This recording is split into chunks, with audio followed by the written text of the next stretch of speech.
आज का अपना टॉपिक है धार्मिक आंदोलन एंशिएंट हिस्ट्री में कि क्या कारण ऐसे रहे हैं जिनकी वजह से प्राचीन भारत में एक बड़ी रिलीजियस मूवमेंट स्टार्ट हुई है, जिसमें प्रमुख रूप से बौद्ध धर्म है, जैन धर्म है। आज का जो हमारा चैप्टर है वो हम देखेंगे बौद्ध धर्म के बारे में कि किस प्रकार बौद्ध धर्म शुरू हुआ, किन परिस्थितियों में शुरू हुआ, क्या उसके कारण थे, क्या उसके प्रभाव थे। तो सबसे पहले अगर कारणों की बात करते हैं हम लोग, तो एक प्रमुख कारण उसका देखने को जो मिलता है कि उस समय प्राचीन भारत में लोहे की उपलब्धता बहुत आसानी से होने लगी।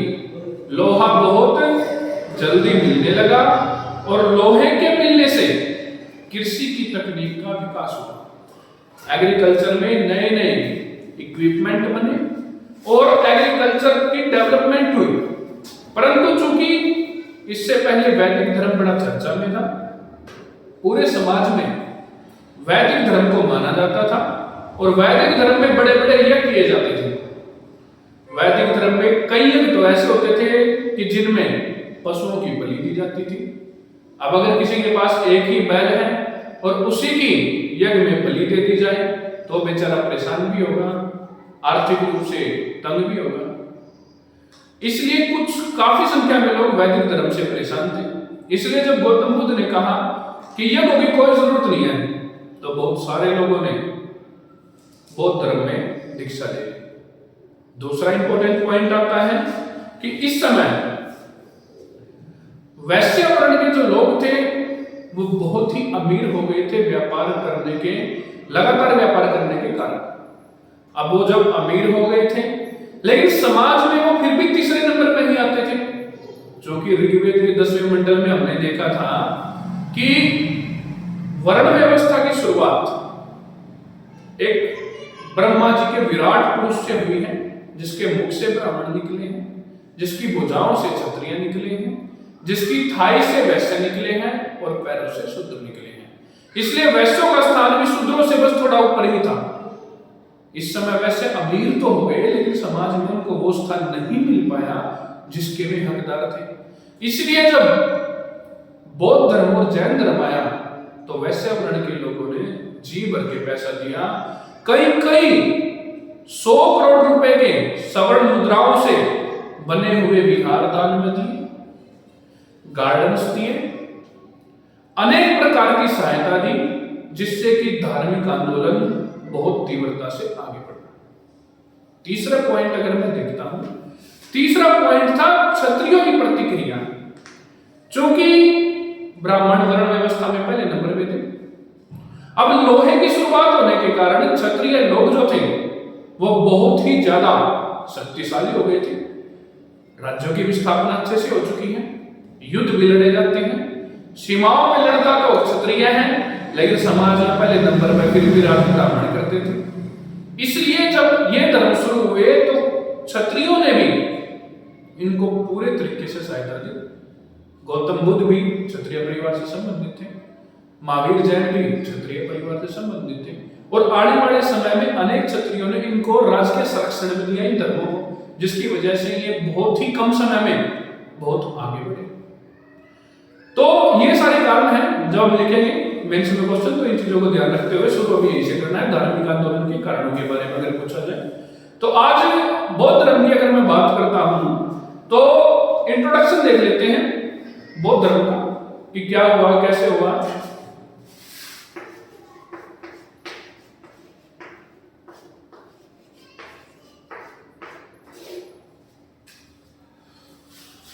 गौतम बुद्ध के बचपन का नाम जानते हैं हम सारे लोग। उनके बचपन का नाम सिद्धार्थ था। पिता का नाम शुद्धोधन था और उनका जो जन्म स्थान है कपिलवस्तु के लुम्बिनी नामक वन में, अभी नेपाल में पड़ता है, रुमनदेई नामक जगह पे उनका जन्म हुआ है। इनकी माता का नाम महामाया है और इनका जब जन्म हुआ तो जन्म के साथ इनकी माता की मृत्यु हो जाती है और इनकी मौसी ने ही इनको पाला पोसा यज्ञ किया, माता के जगह उन्होंने ही काम किया। तो इनकी मौसी का नाम प्रजापति गौतमी है और उसी से गौतम बुद्ध भी इनको कहा जाता है। तो अब एक ये तो सामान्य इंट्रोडक्शन है बुद्ध के बारे में, सारे बुक्स में हमें देखने को मिल जाएगा भाई, बचपन का नाम, मदर का नाम, फादर का नाम, बहुत सारी चीजें। तो कुछ नई चीजों के बारे में चर्चा कर लेते हैं। चूंकि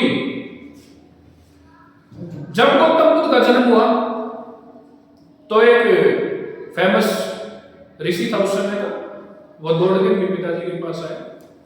उसने देखा और उनके पिताजी को बोला कि या तो ये लड़का आगे चल के बहुत बड़ा सम्राट बनेगा और या ये लड़का बहुत बड़ा सन्यासी बनेगा। अब चूंकि पिता सम्राट थे, पिता की आयु भी हो चुकी थी जब बुद्ध का जन्म हुआ, काफी प्रतीक्षा के बाद उनके घर में संतान पैदा हुई थी। तो वो नहीं चाहते थे कि उनका लड़का भिक्षु बने, भिखारी बने, घर घर जाके भीख मांगे। इसलिए उन्होंने पूरी तैयारियां की कि इस लड़के को इतनी सुविधाएं दी जाए, इतनी सुविधाएं दी जाए कि ये लड़का धर्म के बारे में सोच ही ना सके। तो जैसे ही बुद्ध बड़े हुए, नाचना, गाना, खाना, पीना, हर तरीके की सुविधाएं उनके पिताजी ने उनको देनी शुरू कर दी, बढ़िया से बढ़िया लेते। बुद्ध जहां रहते थे वहां अगर फूल भी मुरझा जाए तो उनको भी हटा देते थे। किसी भी बूढ़े आदमी का वहां प्रवेश वर्जित था। पूरे तरीके से ऐसा एनवायरनमेंट सिद्धार्थ को दिया गया कि वो धर्म की दुनिया के बारे में जान ही ना पाए, वो यहीं पे भोग और विलास में उलझा रहे। अपने चैप्टर में इसी बारे में हम आगे कहानी को लेकर चलते हैं कि कैसे उनका जीवन परिवर्तन हुआ और कैसे उन्हीं के जीवन परिवर्तित होने से बौद्ध धर्म के कुछ प्रमुख सिद्धांत निकले। तो एक दिन जब वो जा रहे थे अपने साथी के साथ कहीं पार्टी में, तो सबसे पहले उन्होंने देखा कि रास्ते में कोई बूढ़ा आदमी जा रहा है, क्योंकि उन्होंने तो कोई इतना बूढ़ा आदमी देखा ही नहीं था। वो बूढ़ा हो चुका था, 100 प्लस उसकी आयु हो चुकी थी। तो बुद्ध ने उससे पूछा अपने साथी से कि इसको क्या हो गया है। उसके साथी ने कहा है कि ये तो जी बूढ़ा हो गया है। बुद्ध ने कहा बूढ़ा हो गया है, क्या सब बूढ़े होते हैं? उसने कहा जी सब होते हैं। क्या मैं भी होऊंगा? उसने कहा जी आप भी होंगे। तो बुद्ध को पहली बार लगा कि बूढ़ा भी होना है। फिर बुद्ध ने उसके बाद देखा एक कोई बीमार था, भयानक तड़प रहा था, बीमारी से ग्रसित था, परेशान था। बुद्ध ने पूछा इसको क्या हो गया है? उसने कहा कि जी ये बीमार हो गया है। बोला जी सब बीमार होते हैं? अब जी सब होते हैं। मैं भी हो सकता हूँ? जी आप भी हो सकते हैं। बुद्ध बोला भाई ये तो गड़बड़ की बात है। फिर बुद्ध और आगे रास्ता चला तो किसी की डेड बॉडी जा रही थी, काफी लोग उसके साथ चल रहे हैं। तो बुद्ध ने पूछा कि इसको क्या हो गया है, ये उठ क्यों नहीं रहा है, ये बाकी लोग क्यों रो रहे हैं इसके साथ? तो उसके साथ ने बताया कि जी ये तो मर गया है, ये नहीं उठ सकता, इसकी तो मृत्यु हो गया है। सिद्धार्थ ने पहली बार मृत्यु शब्द सुना। उसने कहा क्या सब मरते हैं? जी सब मरते हैं। मैं भी मरूंगा? जी आप भी मरो। तो उसने कहा कि अपना रथ मोड़ ले, अब तो आगे जाने का फायदा नहीं अगर मरना ही है तो। रास्ते में एक और सन्यासी मिला जो जीवन से परे था, अपने ही आनंद में था। उस घटना से 4 प्रमुख सिद्धांत बौद्ध धर्म के निकलते हैं, जिन्हें आज भी माना जाता है बौद्ध धर्म के। तो इन घटनाओं से उनका जीवन परिवर्तित हुआ और इस घटनाओं के घटने के साथ साथ ही पिताजी ने सोचा कि विवाह भी कर दिया जाए। तो सबसे सुंदर कन्या ढूंढ के लाई और 16 वर्ष की आयु में बुद्ध का विवाह कर दिया गया। बुद्ध का विवाह जिससे हुआ उसका नाम था यशोधरा, अपने समय की सबसे सुंदर लड़की थी। और बुद्ध का विवाह होने के कुछ समय के पश्चात, कुछ सालों के बाद, जब उनकी आयु 28 वर्ष की थी, उन्हें एक पुत्र की भी प्राप्ति हुई। क्योंकि बुद्ध का मन नहीं लगता था, पहले से ही समाज में वो नहीं रहना चाहते थे, दुनिया से मुक्त होने का भाव पहले से ही था। तो जब उनका लड़का हुआ तो बुद्ध और चिंता से ग्रसित हो गए। बुद्ध बोले कि पहले मैं फंसा हुआ था, अब ये और आ गया, ये भी मेरी जिंदगी में राहु है, राहु का मतलब है बंधनों में बांधने वाला। उसी नाम से उनके पुत्र का नाम राहुल कर दिया गया। बोलेंगे राहुल है ये तो। और 29 वर्ष की आयु में ही अपनी पत्नी और पुत्र दोनों को छोड़कर उन्होंने एक रात को वन की ओर प्रस्थान किया। घर छोड़कर चले गए अवसादों से ग्रसित होकर सत्य की खोज में। और उस घटना को, जिस घटना में वो घर छोड़ के चले गए हैं, उस घटना को महाभिनिष्क्रमण, निष्क्रमण मतलब निकल जाना, महानिष्क्रमण इसको बौद्धों ने बोला है कि संसार छोड़ के निकल जाना।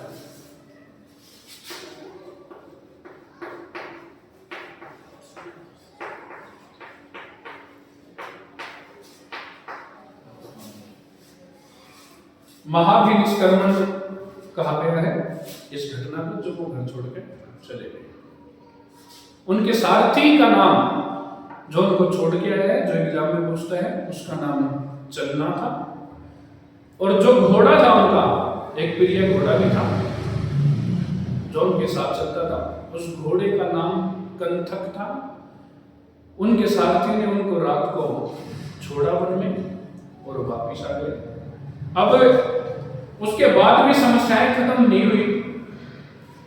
अनेकों लोगों ने उनके पास जाना शुरू कर दिया, समझाना शुरू कर दिया कि अपने घर चले जाओ, आप तो राजा बनने वाले हो, राज्य है, राजा के घर में जन्म हुआ है।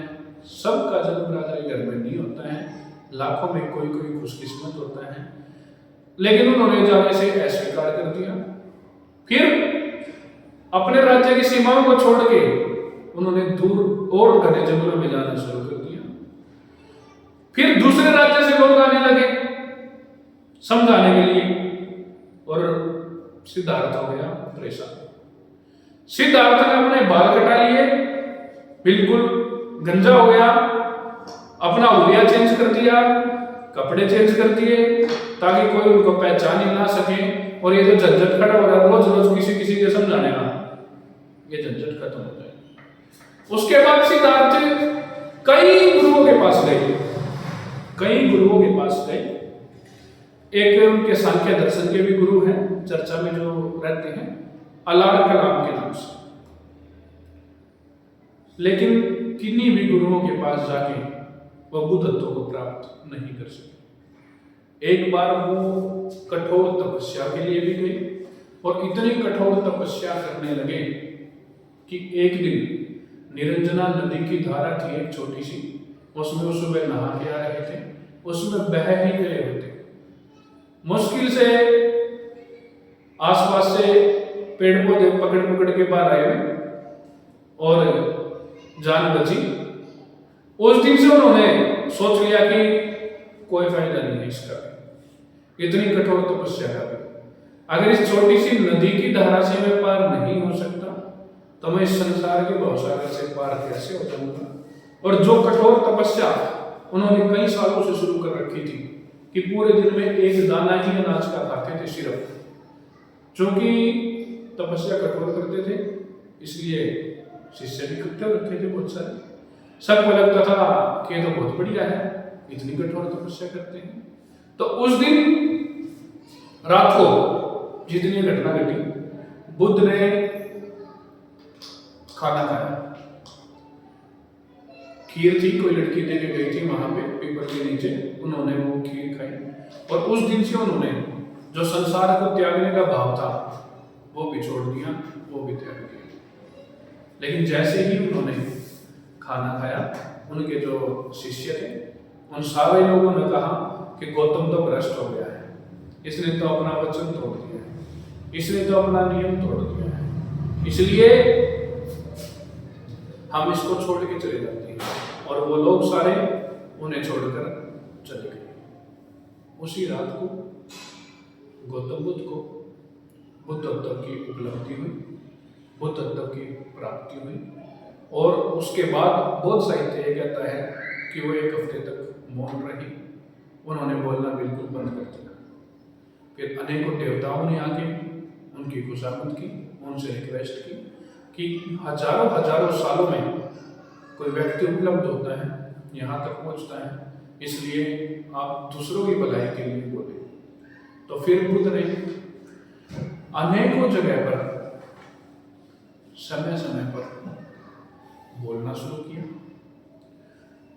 कई जगहों पर कई राजाओं को दीक्षित किया, वो हम चैप्टर में देखेंगे, आगे चल के।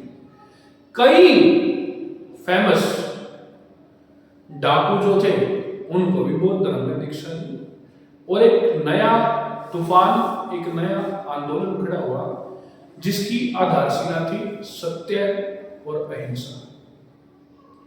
जो वैदिक धर्म में कमियां थी, वर्ण व्यवस्था थी, जाति व्यवस्था थी, उन सब के बंधन तोड़ दिए गए। गौतम बुद्ध ने अपने संघ के दरवाजे खोल दिए सभी लोगों के लिए कि जो भी लोग आना चाहे, चाहे वे किसी भी वर्ण के हैं, किसी भी जाति के हैं, चाहे वो कुछ भी हैं, वो आ सकते हैं, संघ में शामिल हो सकते हैं और अपने जीवन को एक नई दिशा दे सकते हैं, धर्म के मार्ग पर चल सकते हैं। चूंकि बौद्ध भिक्षु वर्षा काल में विश्राम करते थे, हम देखेंगे कौन से साल उन्होंने कहां पर गुजारे हैं। उन्होंने सबसे ज्यादा उपदेश सारनाथ में दिए हैं, वाराणसी में, और जो पहला उपदेश उन्होंने दिया है अपने उन्हीं दोस्तों को, जिन लोगों ने उसको छोड़ दिया था, अपने शिष्यों को, उसको धर्म चक्र परिवर्तन कहा जाता है। प्रथम उपदेश है ये जो बुद्ध ने दिया है, जिसे धर्म चक्र परिवर्तन कहा जाता है। 2 सूत्र हैं जिनको पहली बार बुद्ध ने उपदेश दिया है, जिनका नाम तपस और कालिक बौद्ध साहित्य लिखता है।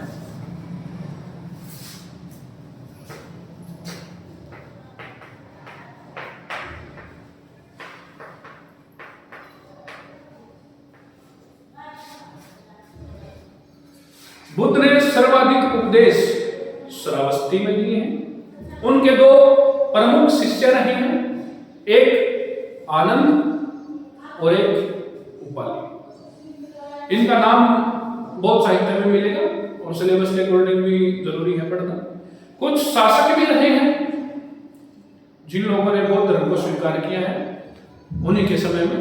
इनमें बिंबिसार है मगध से, परसेनजीत है कौशल से, और उद्यन है कौशाम्बी से।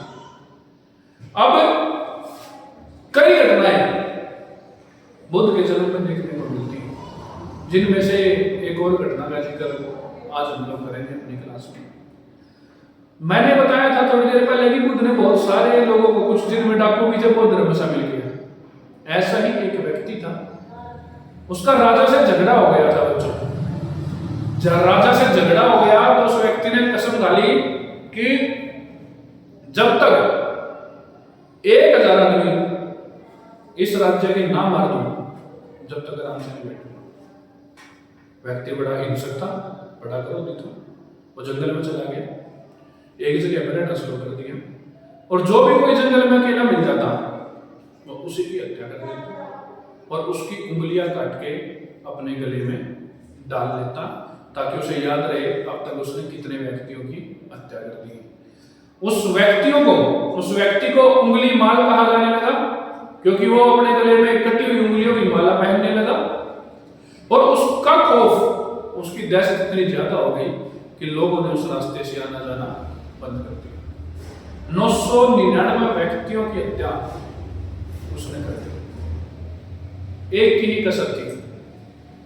और चूंकि 999 की हत्या कर चुका था तो उसको भी इंतजार बहुत बेसब्री से था कि कोई एक लास्ट मिल जाए और मैं अपनी प्रतिज्ञा पूरी करूं। अब उसका खौफ इतना था कि सेना ने भी जाना बंद कर दिया उन रास्तों से कि क्या पता 1000वां कोई भी हो।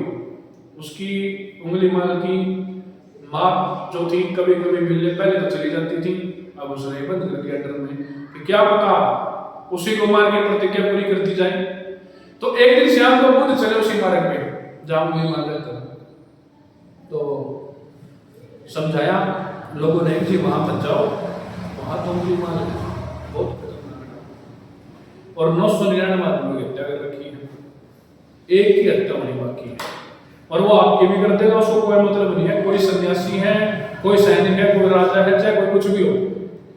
तब बुद्ध ने कहा कि फिर तो मुझे और जल्दी जाना चाहिए, बेचारे की प्रतीक्षा है, प्रतिज्ञा पूरी करनी है, कोई मिल नहीं रहा उसको कई महीने से लास्ट आदमी, तो मैं ही चला जाता हूँ। तो बुद्ध गए जंगल में, उंगली मारने देखा कि उनसे आते हुए कि हाँ कोई सन्यासी आ रहा है। तो उंगली मारने ने कहा कि रुक जा, देख लिया मैंने सन्यासी है तो इसलिए कह रहा हूँ रुक जा, वरना बोलता भी नहीं मैं।